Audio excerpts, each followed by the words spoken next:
بسم اللہ الرحمن الرحیم۔ جرابوں پہ مسح جائز ہے یا نہیں؟ ہمارے احناف کے نزدیک جرابوں پہ مسح جائز نہیں، بلکہ ہمارے احناف کے ائمہ اربعہ کے نزدیک مروجہ جرابوں پر مسح جائز نہیں ہے، کیونکہ یہ میرے سامنے فقہ المذاہب الاربعہ ہے۔ میں سے پہل آپ کو ایک حوالہ پیش کرتا ہوں، اس کے بعد ہم جو مسائل الجرابین پہ حدیث ہے اس پر بحث کریں گے، اس کی سند پر بحث کریں گے۔ اس پہ صفحہ نمبر 81 ہے، فقہ المذاہب الاربعہ دار الغد الجدید کی چھپی ہوئی، چاروں اماموں کی فقہ اس میں بیان ہوتا ہے۔ کہتے ہیں الا اذا تحققت فیہ ثلاثۃ امور، جب جراب کے اندر تین چیزیں متحقق ثابت ہو جائیں تو مسح جائز ہے۔ نمبر 1 احدہما یکون سخینا، نمبر 1 وہ سخین ہو، موٹی ہو، یعنی تھک ہو، یمنع من وصول الماء الی ما تحتہ، کہ وہ نیچے یعنی اس موزے اس جراب کے نیچے پانی نہ جائے، یعنی قدم تک پانی نہ پہنچے۔ ثانیہ دوسری شرط یہ ہے یثبت علی القدمین بنفسہ من غیر رباط، بغیر باندھے وہ قدم پر جم سکے، دوسری شرط یہ۔ اور تیسری شرط یہ ہے اللہ یکون شفافا یری ما تحتہ من القدمین، اتنی شفاف نہ ہو، صاف نہ ہو کہ قدم نیچے سے نظر آئے۔ او من ساتر آخر فوقہما، یا دوسری کوئی چیز اس کے اوپر سے اس کو چھپا لے۔ فلو لابسا شرابا سخیما یثبت علی القدم نفسہ لیکن مصنوع من مادۃ شفافۃ یری ما تحتہ، لیکن اگر اتنی شفاف شراب موٹی ہے لیکن شفاف ہے، صاف ہے، کہ جس کی وجہ سے نیچے کا جسم نظر آ رہا ہے، تو لا یسمى خفا، اس کو خف نہیں کہیں گے، یعنی اس کو موزہ نہیں کہیں گے۔ ولا یعطى حکم الخف، اور اس کو خف کا حکم بھی نہیں دیا جائے گا، یعنی موزے کا حکم نہیں دیا جائے گا۔ فمتى تحققت فی الجراب هذه الشروط كان خفا، جب جراب میں یہ تین شرطیں، نمبر 1 وہ سخین ہو، موٹی ہو، نمبر 2 وہ قدم پر بغیر کسی جمائے چیز کے خود بخود جم جائے، نمبر 3 وہ اتنی شفاف نہ ہو کہ قدم نظر آئے، جب تین شرطیں پائی جائیں گی تو صاحب کتاب کہتے ہیں کہ یہ جو خف کے حکم میں، یعنی یہ موزے کے حکم میں چلی جائے گی جراب۔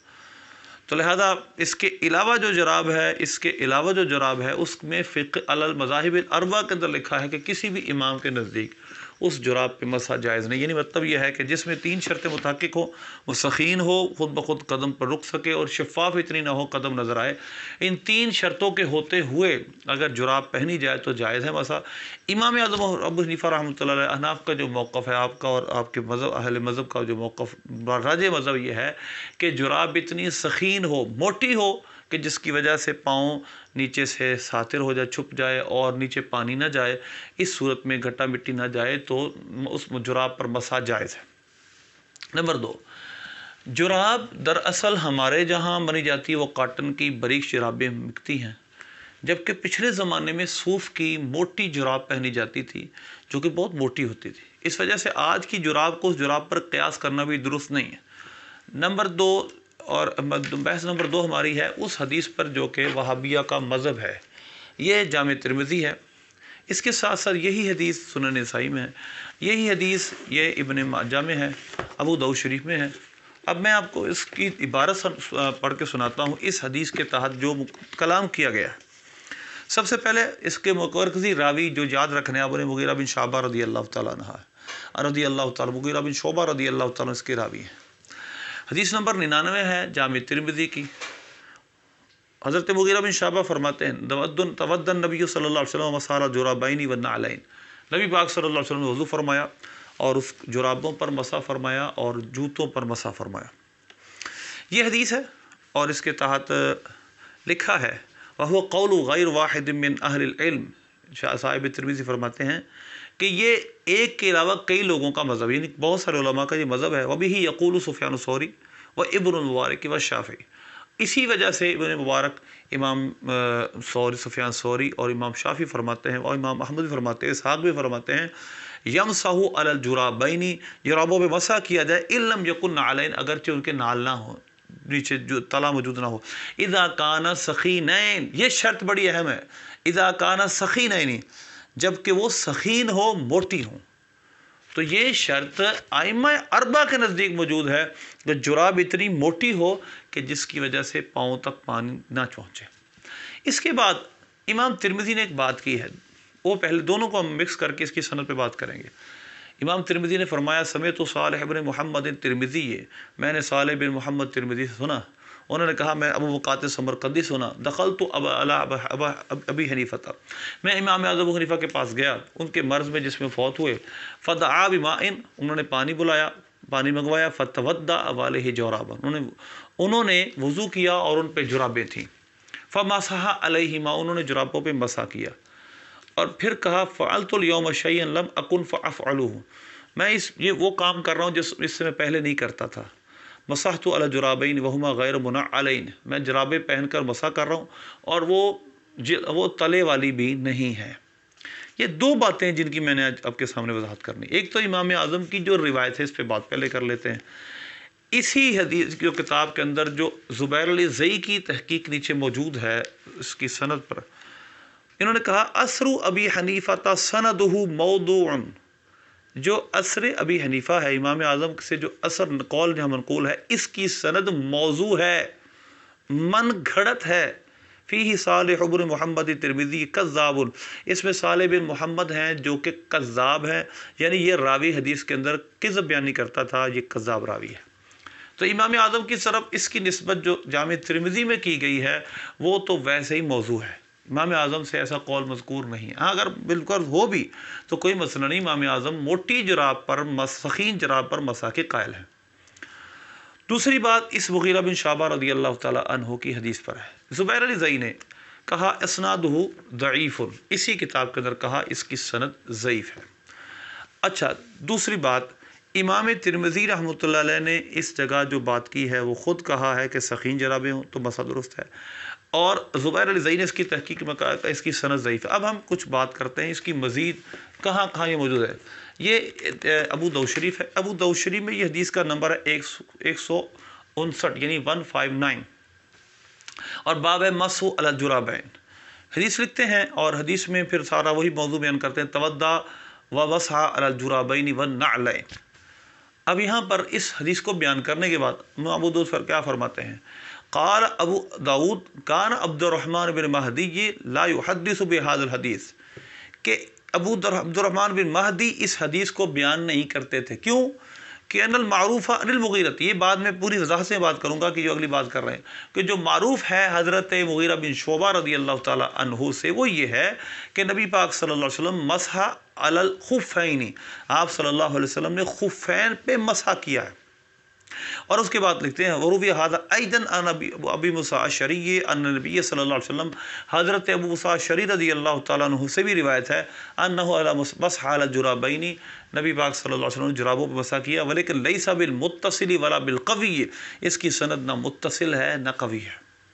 یعنی سند بھی جڑی ہوئی نہیں ہے، متصل نہیں، منقطع سند ہے اور قوی بھی نہیں ہے، ضعیف ہے۔ تو لہذا اس میں اس کے حاشیے میں لکھا ہے، اسی ابو داؤد شریف کے حاشیے میں، عربی حاشیے میں، لینا راوی ہی ان الضحاک، کیونکہ ضحاک سے جو روایت کرنے والے ہیں وہ عیسیٰ بن سنان ہیں، عیسیٰ بن سنان ضعفہ احمد ابن معین وابو زرعہ والنسائی وغیرہم، عیسیٰ بن سنان کو امام احمد بن حنبل نے، ابن معین نے، ابو زرعہ، امام نسائی نے اور بہت سارے لوگوں نے ضعیف قرار دیا ہے۔ تو لہذا اسی طرح اس کا دوسرا راوی عیسیٰ بن سنان ضعیف ہے، یعنی مطلب یہ ہے کہ عیسیٰ بن سنان، الضحاک، یہ دونوں راوی ضعیف ہیں، جو ابو موسیٰ الاشعری رضی اللہ تعالیٰ عنہ کی روایت ہے اس کے بھی۔ تو لہذا پہلی بات حضرت مغیرہ بن شعبہ کی جو حدیث ہے اس میں جو راوی ہیں عبد الرحمن بن مہدی، کیونکہ پوری سند یہ ہے حدثنا عثمان بن ابی شیبہ عن وکیع عن سفیان عن ابی قیس العدوی وہ عبد الرحمن بن سروان، عبد الرحمن بن سروان یہ راوی ضعیف ہے، اور حذیل بن شرحبیل سے جتنی بھی روایتیں اور حذیل بن شرحبیل نے حضرت مغیرہ سے کی ہیں وہ صرف یہی روایت ہے جس کے اندر مسح علی الخفین کی روایت نہیں ہے بلکہ مسح علی الجرابین کا لفظ ہے، باقی تمام سندوں میں مسح علی الخفین کا لفظ ہے۔ تیسرا حوالہ میں آپ کے سامنے پیش کرتا ہوں مسند امام احمد کا، یہ چھپی ہے دارالاسلام، یعنی کہ یہ نجد سے چھپی، یعنی کہ ریاض سے چھپی ہوئی کتاب ہے،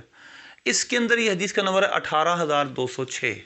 حضرت مغیرہ بن شعبہ سے روایت ہے، وہی حذیل بن شرحبیل راوی ہیں کہ ان مغیرہ بن شعبہ ان رسول اللہ صلی اللہ علیہ وسلم تودع مسح علی الجرابین والنعلین، کہ نبی پاک صلی اللہ علیہ وسلم نے نعلین یعنی موضوع پر، یعنی جوتوں پر اور جرابوں پہ مسح کیا۔ اس کی سند میں صراحتاً لکھا ہے ھذا ضعیف،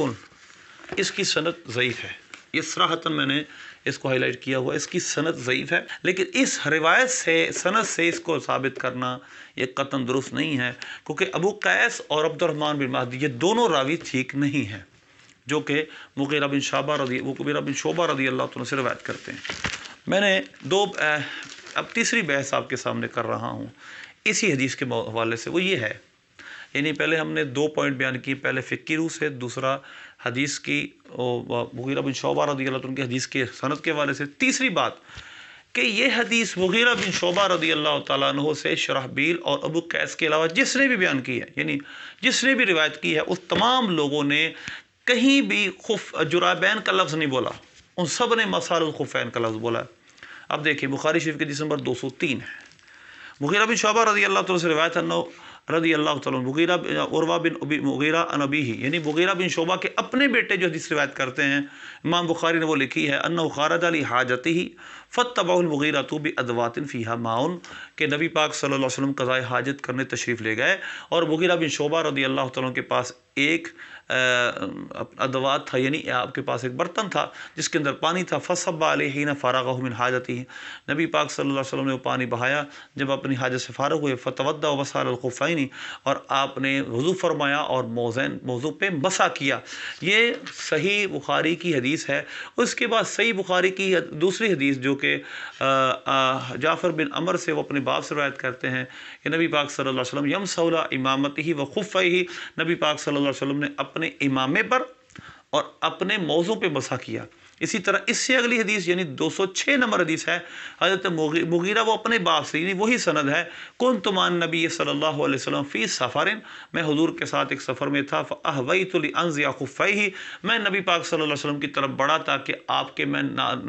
موضع مبارک اتاروں، فرمایا دعہما فانی ادخلتہما طاہرتین، چھوڑ دو کہ میں نے اس کو پاکی کی حالت میں پہنا ہے، یعنی یہاں سے مسح الخفین ثابت ہوا۔ دوسرا حضرت مغیرہ بن شعبہ کی جتنی سندیں ابو قیس اور عبد الرحمن بن مہدی یعنی شرحبیل کے عمر بن شرحبیل کے علاوہ ہیں، ان تمام میں کسی جگہ بھی جرابین کا لفظ نہیں ہے، اس وجہ سے یہ شاذ روایت ہے جرابوں میں مسح کرنے کی، جس نے ثقہ نے اپنے اوثق کی مخالفت کی۔ اور صحیح مسلم میرے سامنے ہے، یہ مکتبہ قدیمی کی پہلے جلد، اور اس کے اندر باب مسح الخفین کا ہے، اس میں حضرت مغیرہ بن شعبہ سے مسح جرابین کی حدیث تو صحیح ہے، ان میں ہے ہی نہیں، بخاری مسلم میں ہے ہی نہیں، اور کتابوں میں باقی السنن اربعہ میں ہیں، مگر جو بخاری شریف ہے مسلم شریف ہے اس میں حضرت مغیرہ بن شعبہ کی حدیث ہے، لیکن وہ مسح الخفین کی ہے، وہ جرابوں میں مسح کی ہے ہی نہیں، وہاں لفظ ہی نہیں جرابوں میں مسح کی۔ مثلا پہلی حدیث اس کے بارے میں مغیرہ بن شعبہ ایک، پھر اس کے بعد مغیرہ بن شعبہ 2 3 4 5 6 7 تقریباً کو 7 8 سندوں سے زیادہ سند مسلم بن حجاج قشیری رحمۃ اللہ علیہ امام مسلم نے لکھی ہیں، کسی جگہ بھی جرابوں کا لفظ نہیں، ہر جگہ مسح علی الخفین، مسح علی خفیہ، حضور نے اپنے موضوع پہ مسح کیا، کہیں مسح علی الخفین ہے، کہیں علی امامے پر اور موضوع پہ مسح فرمایا۔ تو لہذا حضرت بلال سے بھی روایت ہے کہ نبی پاک صلی اللہ علیہ وسلم نے موضوع پر ہی مسح فرمایا، موضوع چمڑے کے ہوتے ہیں، دھاکی کے نہیں ہوتے۔ تو لہذا ہمارے نزدیک جو ابو داؤد شریف کی حدیث اور جامع ترمذی اور ابن ماجہ اور سنن نسائی میں حدیث ہے، وہ سندن درست نہیں ہے، وہاں وہ ثقہ اپنے اوثق کی مخالفت، ثقہ بھی نہیں، وہ راوی ثقہ بھی نہیں ہے، تو اوثق کی مخالفت کرے ثقہ تو بھی وہ روایت مقبول نہیں ہوتی، چہ جائے گا کہ ضعیف اوثق کی مخالفت کرے، ثقہ کی مخالفت کرے، تو لہذا اس لیے اس حدیث کی سند میں بہت بڑا کلام ہے۔ بات یہ ہے تحفۃ الاحوذی جو اس کی شرح ہے جامع ترمذی کی، اس کے اندر صراحتاً یہ بات لکھی ہے کہ ائمہ ایک حدیث کی کثیر جماعت نے مسح علی الجرابین کی روایت کو ضعیف قرار دیا ہے۔ آخری پوائنٹ جو میں آپ کے سامنے 5واں بیان کرنا چاہتا ہوں وہ یہ ہے کہ جو بڑا اہم ہے، قرآن پاک میں سورہ مائدہ کے دوسرے رکوع کی آیت ہے، یا ایھا الذین آمنوا اذا قمتم الی الصلاۃ فاغسلوا وجوہکم وایدیکم الی المرافق وامسحوا برؤوسکم وارجلکم الی الکعبین، اے ایمان والو جب تم نماز کے لیے کھڑے ہونے لگو تو اپنے چہروں کو دھو لیا کرو، اپنے ہاتھوں کو کوہنی سمیت دھو لیا کرو، سر کا مسح کر لیا کرو، اور اپنے پاؤں کو ٹخنوں سمیت دھو لیا کرو۔ قرآن پاک میں جو مفروض شے ہے، جس کو فرض کیا گیا ہے، وہ ہے دھونا۔ اب اس دھونے سے یہ فرض ہے، اور قرآن پاک کا کس اوپر ہم زیادتی نہیں کر سکتے خبر واحد سے، اگرچہ صحیح ہو۔ ہاں خبر مشہور اور خبر متواتر سے زیادتی کی جا سکتی ہے، اور لہٰذا ہم مسح علی الخفین کی روایت کو اس وجہ سے ہم مسح علی الخفین کو جائز قرار دیتے ہیں، ان روایتوں کی وجہ سے کہ وہ 70 سے تقریباً قریب صحابہ نے اس کو روایت کیا ہے، وہ مشہور سے بھی آگے کی روایت ہے، جس کی وجہ سے ہم مسح علی الخفین کے جواز کے قائل ہوئے۔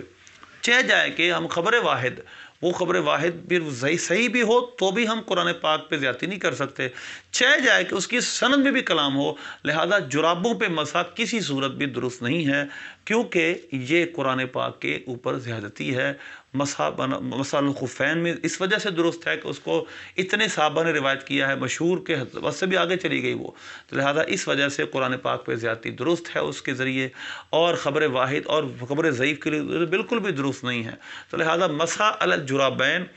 کسی صورت میں ہمارے دور میں جو بریک جرابیں چلتی ان پر درست نہیں ہے، چہ جائے کہ صرف یہ کہ تین شرطیں پائی جائیں، جس کی وجہ سے جیسے میں نے فقہ المذاہب الاربعہ کے حوالے سے عرض کیا کہ وہ پھر موضوع کی حد تک پہنچ جائے، یعنی وہ موضع ہی کہلائے، تو پھر اس پر مسح درست ہے، اتنی موٹی جراب ہو، اس کے علاوہ مسح درست نہیں ہے۔ لہذا غیر مقلدین جو اس سے استدلال کرتے ہیں وہ انتہائی جاہلانہ اعتراض ہے، اور پھر اس کو ثابت کرنے کی طرح طرح کی کوشش کرتے ہیں، جبکہ یہ ثابت نہیں ہے صحیح سند سے۔ اللہ ہمیں عمل کی توفیق دے۔